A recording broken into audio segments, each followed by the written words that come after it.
Hey, it's Paul Ward here with the Home and Ranch team, and I just want to spend a few minutes with you today talking about buying versus building. Should you buy a house or should you build a house? It's a question that's been posed to me many, many times over the years. And I just want to kind of go over the basics of both. There are certainly benefits and drawbacks to both options. So obviously, if you're buying a house, it's a very, relatively quick process.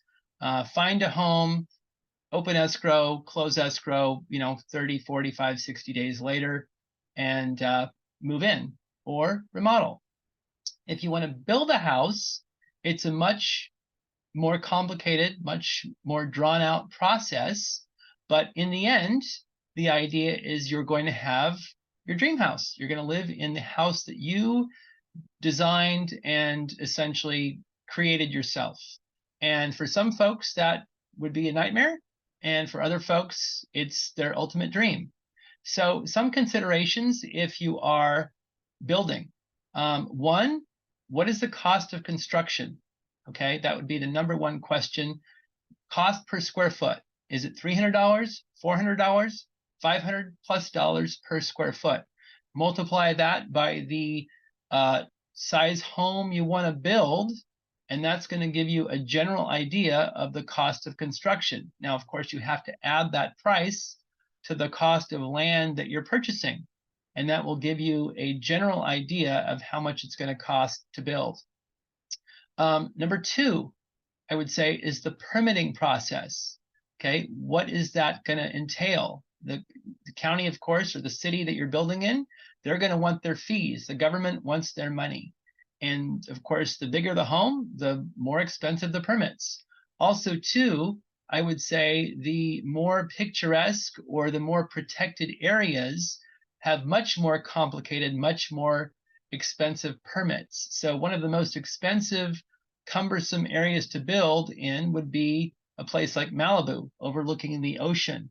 Okay, not only do you have the local permitting process, but you have the coastal commission. So one of the most cumbersome places to build probably in the world.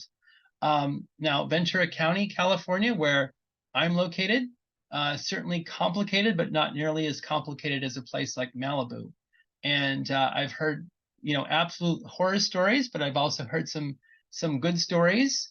And little piece of advice on that would be to get a contractor or a project manager who is familiar with how the county works. Wherever you're located, you want to get a project manager or general contractor who's familiar with how that particular city or county works.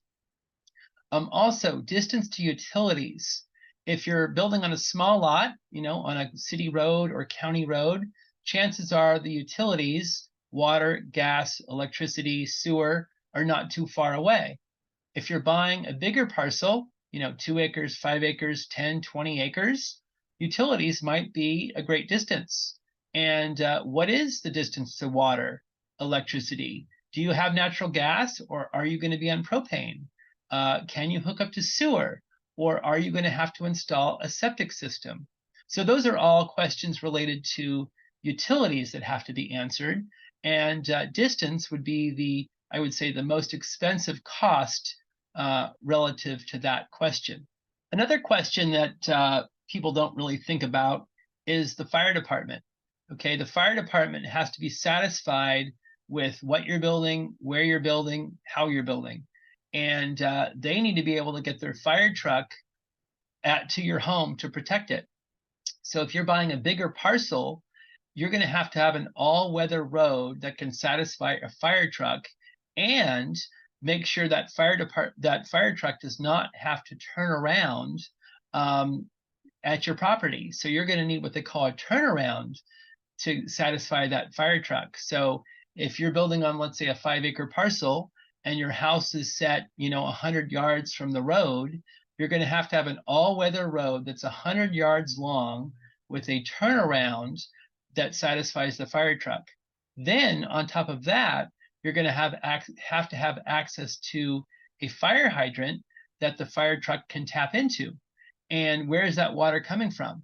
Okay, if you don't have county water or city water available, you're going to have a draft fire hydrant that either taps into a swimming pool or taps into at least a 5,000 gallon storage tank strictly for fire purposes. So that's another consideration that you're going to have to think about if you're building. Also, too, if you're building, soils testing.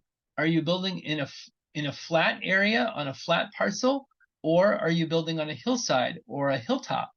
Obviously, if you want those views, those majestic views, and you want to build on a hillside or a hilltop, it's significantly more expensive usually to build on a hill or a hilltop than it is to build in the flatlands. You're going to have to do soils testing either way, whether you're building in the flatlands or you're building on a hill, and you're going to have to hire a geologist, a soils engineer, to determine exactly where you can build, okay? They're going to do some soil sampling, and they're going to make that determination to where your house can go. And if you're building on a hillside or a hilltop, there's a high probability that you're going to have caissons drilled down to reach bedrock. Okay, so if you have an earthquake, your house is not going to come tumbling down the hill, and that's going to be an added cost to construction. On top of that, $300, $400 to $500 a square foot, it's going to significantly increase the cost of construction if you need caissons. Now, if you are building, there's a high probability that the cost of construction today is going to make the cost of construction exceed what your property is worth when you're finished. Okay, if you think about buying a piece of land, and the better properties, of course, are always more expensive.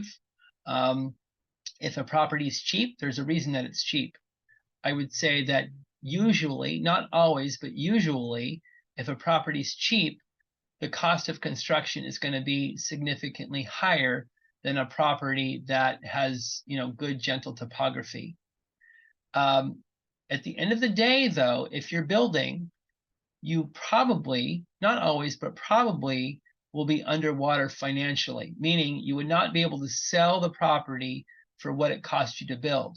But if your intention is to be there for many, many years, and you've always had a dream of building your own home, the idea is not to sell immediately or anytime soon at all, then maybe it's worth building your dream property. If it's a legacy property, you plan on leaving this property to your children, then by all means, building that dream property that you've always imagined can absolutely be worth it.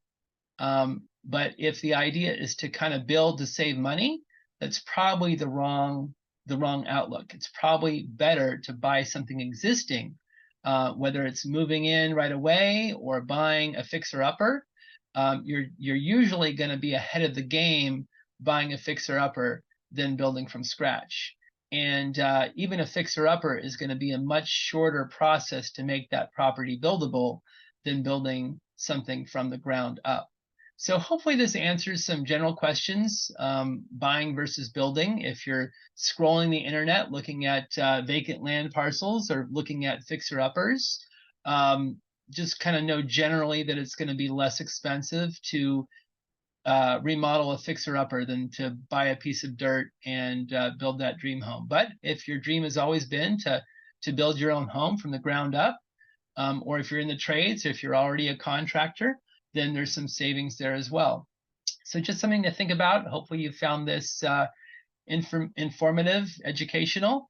Certainly reach out if you have any questions. Paul@homeandranchteam.com. We're always here to help, and have a great day.